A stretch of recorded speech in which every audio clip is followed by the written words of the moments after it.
Ladies and gentlemen, dear friends, let me begin my presentation by extending my sincere thanks to the European Green Policy and Investment Council for organizing today's discussion and for inviting me to share my thoughts on a topic that lies at the heart of the Cyprus foreign policy and which permeates the core pillars of how we envision Cyprus foreign policy footprint in our immediate region and our neighborhood.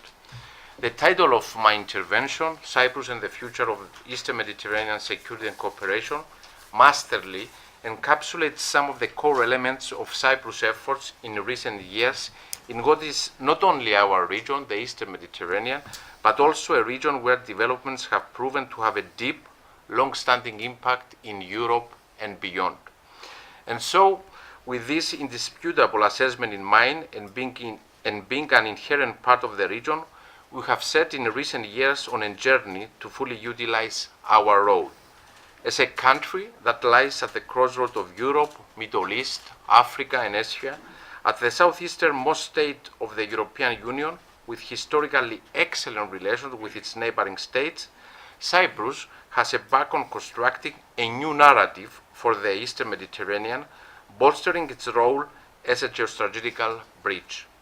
A narrative that has as its principal tenets respect for international legality, promotion of good neighborly relations, fostering of cooperation, and the creation of synergies as a vehicle for promoting security and prosperity.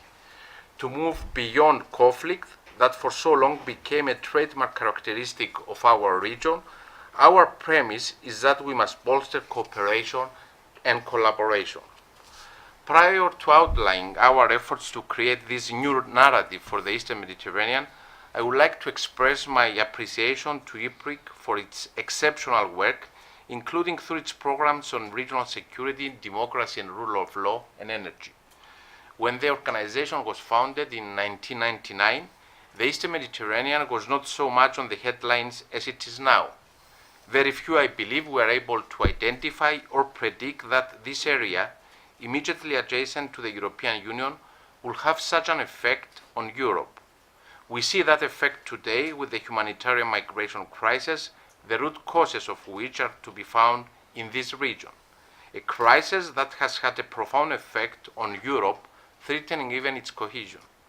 We see that effect also with the rise of violent extremism, which brews in the region, but whose effects are felt beyond, including in Europe. At the same time, even fewer, and EPRIC was among them, could identify beyond its great challenges the region's remarkable potential.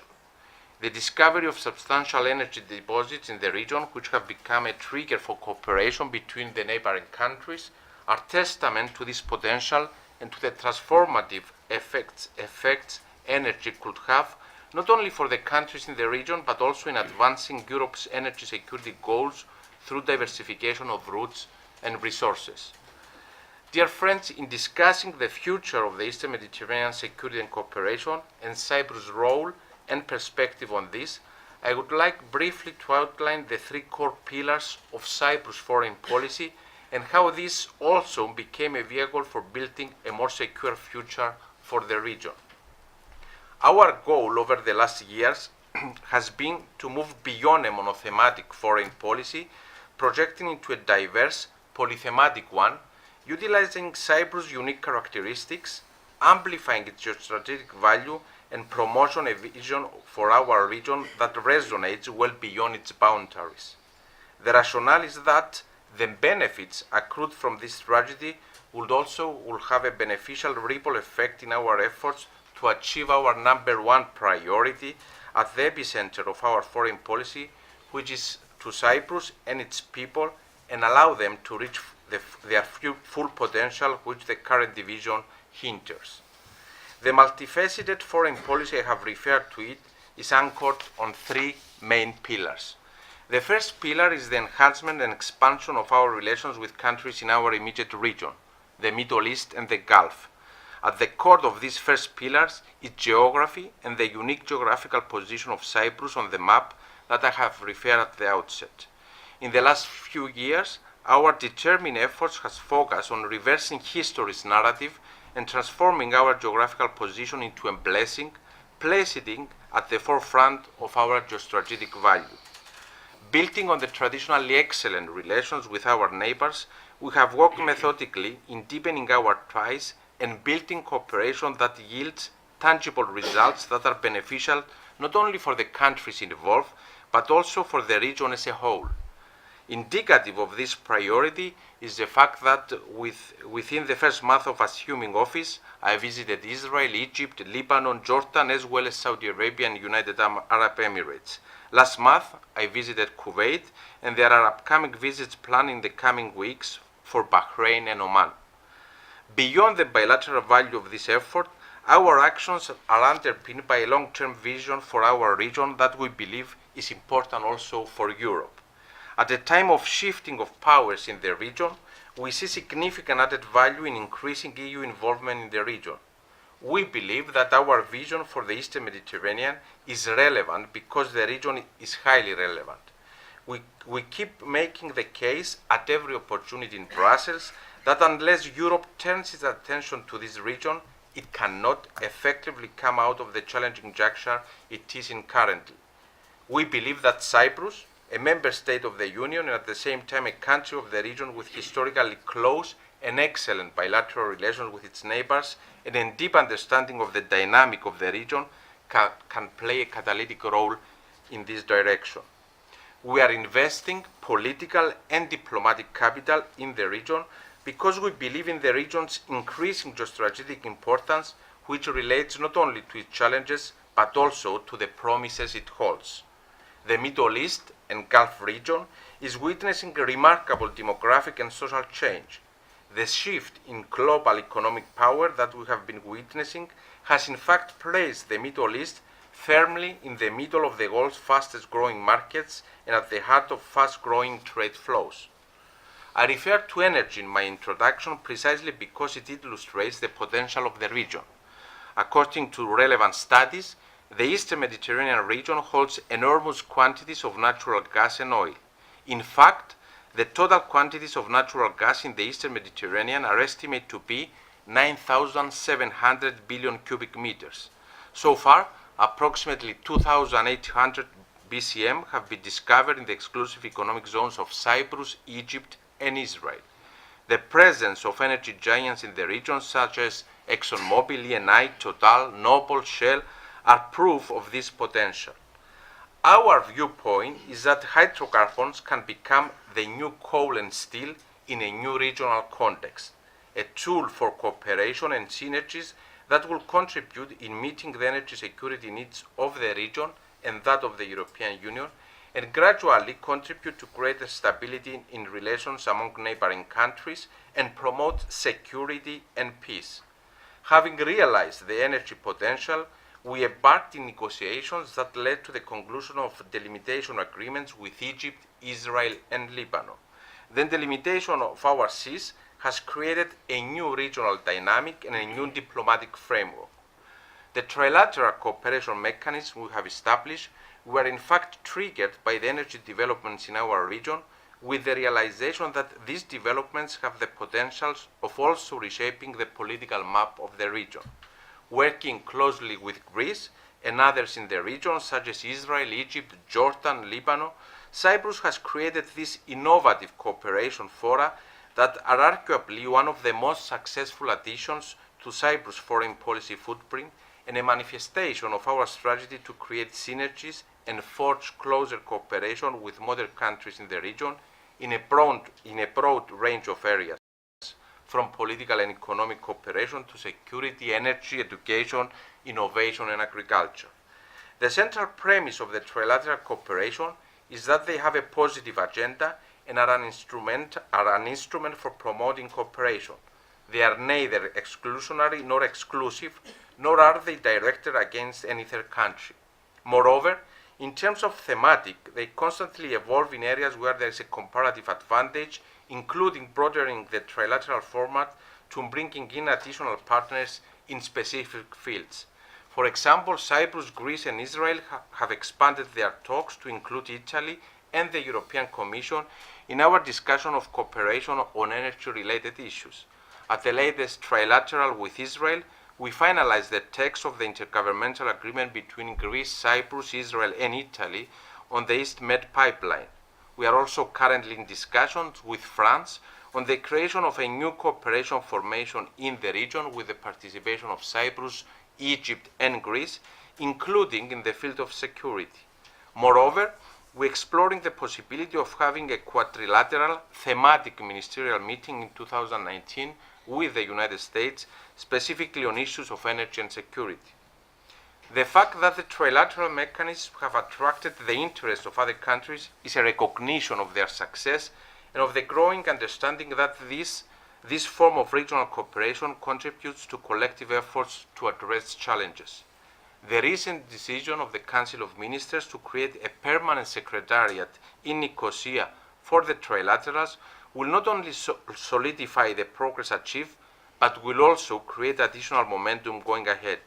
It could also be a step along the path of implementing a long-term, very long, we hope short, vision we have for our region, which is the formation of a regional organization for cooperation and security. The second pillar of Cyprus foreign policy is a more active involvement of Cyprus within the European Union, beyond issues that directly touch upon the Cyprus problem or Turkey, which for a long time following our accessions to the European Union in 2004 was the case. We have worked methodically to build our voice in Brussels on an array of issues where Cyprus has a strong added value. Take, for example, issues relating to our region. Syria is only 98 kilometers from Cyprus, Lebanon 150 kilometers, Israel less than 250 kilometers, and Egypt less than 350 kilometers. Cyprus has a deep understanding of the way countries in the region operate, how to get messages across effectively. Countries in the region often react to what they see as a lack of understanding by the European Union of the complexities of the region and the dynamics within their countries. Cyprus is seen as a credible, trustworthy, reliable channel of communication between the European Union and the countries in the region, and this is being increasingly recognized. It was within this context, for example, that we were insisting in Brussels for the need to organize an EU-Arab League summit, and we are glad that the summit will finally take place in the very near future. Indicative of the focus we are placing on building an active involvement within the European Union is the decision to form a permanent secretariat on EU affairs in charge of horizontal cooperation within the government on the whole range of EU issues, formulating positions and building a more effective and proactive participation for Cyprus in Brussels. A relevant proposal will be submitted to the Council of Ministers in the coming 2 weeks. Furthermore, next week Cyprus will be hosting for the first time the summit of the Southern European Union countries, the 5th Heads of State and Governments meeting of Cyprus, France, Greece, Italy, Malta, Portugal, and Spain. This is yet another indication of our efforts for active participation in the Union delivering. The Forum of the Southern European Union countries, who very much share a common vision and commitment to a strong and united Europe, particularly at these challenging times, will send a message on the importance of solidarity and collective response. Dear friends, the third pillar of our foreign policy relates to the strengthening of relations with the 5 permanent members of the United Nations Security Council, as well as with key players in the international arena, such as Japan and India. So far as the 5 permanent members of the Security Council are concerned, we have worked in building our relationship beyond the remit of the discussion of the Cyprus problem at the Security Council, creating an evolving and continuously advancing cooperation in all fields. With the United States, for example, at the bilateral and regional level, relations have grown and there is an increasing cooperation on a number of areas, always based on a positive agenda. With Japan, over the last year, remarkable progress in advancing bilateral relations has been achieved. Japan has opened an embassy in Cyprus, and Cyprus is reciprocating by opening a resident embassy in Tokyo. During the visit of Deputy Minister of Foreign Affairs in Cyprus in the summer for the opening of the Japanese embassy, a memorandum of understanding was signed for civilian evacuation and a commitment was made for tangible deepening of our ties. I responded to the invitation by the Japanese government immediately thereafter, and I paid an official visit to Japan at the end of October.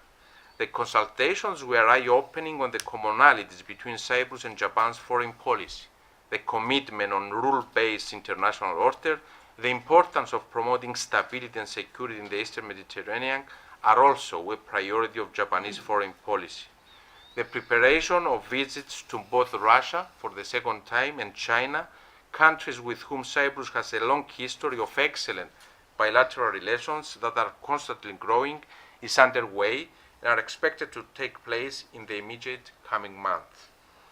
Dear friends, my effort has been to make the case of how Cyprus has embarked on an effort to create a new narrative for the region, and a major part of that equation is acting as an anchor of stability.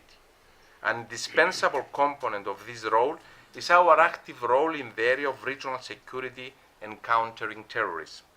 For Cyprus, this is a collaborative multilateral effort. To this end, we are in close dialogue and collaboration with our regional neighbors, all recognizing, for example, that the nature of 21st century security threats is international and fluid. To this effect, Cyprus is an active member of a number of international efforts, including the Coalition Against the Islamic State and the ACAPA process. We have actively and in cooperation with some of our European allies provided military assistance and also provided non-military support to the European Union efforts in the Sahel. Cyprus has also actively contributed to the collective efforts of the international community for the destruction of the Syrian chemical weapons arsenal following United Nations Security Council Resolution 2118, serving as the host country of the support base of the Organization for the Prohibition of Chemical Weapons UN Joint Mission, and offering its infrastructure and facilities to other states which participated in the multilateral mission. Moreover, Cyprus facilitates the deployment of United Nations interim force in Lebanon, known as UNIFIL, by hosting its maritime task force, whose primary task is the preservation of peace and security off the shores of Lebanon in a highly volatile region. Cyprus supports Lebanon's efforts to confront the immense challenges it is faced with, among others, through a productive military bilateral cooperation. In this regard, since 2015, Cyprus has donated arms and ammunition to the Lebanese armed forces and has offered technical assistance and training to its officers in the context of supporting Lebanon's sovereignty, stability, security, and its state institutions. Cyprus has also contributed financially through the European Union to Lebanon and Jordan to support their efforts to address the refugee crisis. Dear friends, I mentioned at the beginning of my presentation how the ultimate goal remains reunifying Cyprus, and that the implementation of a multifaceted foreign policy that amplifies the role of Cyprus in the region ultimately has a positive ripple effect on our efforts to solve the Cyprus problem. I believe you will agree with me that to discuss the potential of the Eastern Mediterranean and Cyprus' role in the region without referring to the Cyprus problem and the impact that ending the 44-year division and military occupation through a viable and functional comprehensive settlement will have on the region will be telling an incomplete story. A viable, functional solution of the Cyprus problem, which is a feasible goal, would not only amplify Cyprus' breaching capacity, but will also mark a paradigm shift in bringing about peace and stability in the region. This will certainly serve the interests of our key partners, of the European Union, and certainly of the region. It goes without saying that for the good of regional stability, Cyprus needs to remain a truly independent state without third-party interference so as to continue to function as a reliable partner and security provider in the region. The sovereignty, independence, and territorial integrity of a reunited Cyprus through a comprehensive settlement that is fully in line with international and EU law is crucial and non-negotiable. Let me conclude by thanking you once again for your initiative and for offering me the opportunity to share my thoughts with you and gain an insight into your perspective and expert assessments, and I very much look forward interacting with you and answering any questions that you may have. Thank you very much.